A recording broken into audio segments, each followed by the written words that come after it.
मैया जी के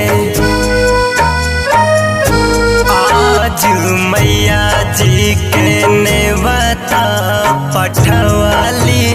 बोलौली माई के अपना घर हम अंगना में आसना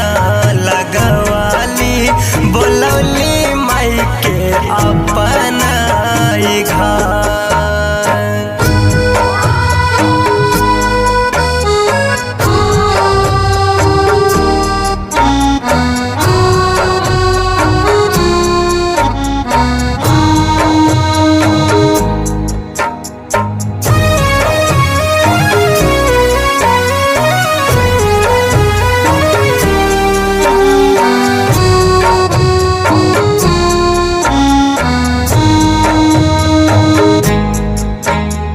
बहनी महतारी जी से घरवा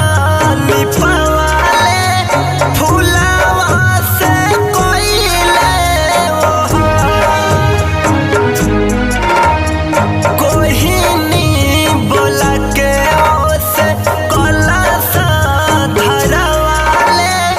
दुआरा पे भइले उजिया दुआरा पे भइले उजिया मालिनी मिया तर झेलुआ लगवाली झुलौली माई के निमिया के डार आज मैया जी के नेवता पठवाली बोलौली माई के अपना घर।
काज भैरो भैया जी के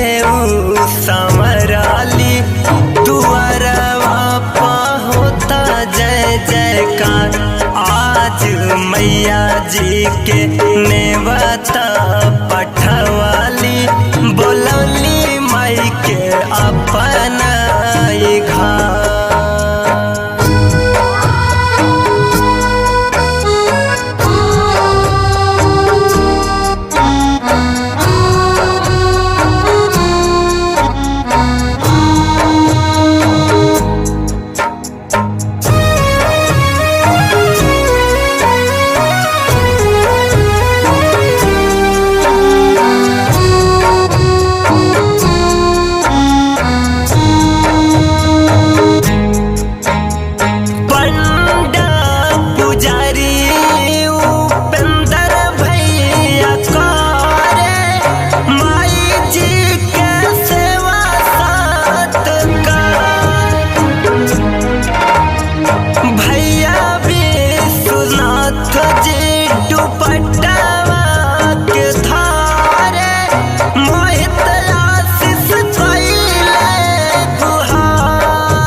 मोहित आशीष कोइले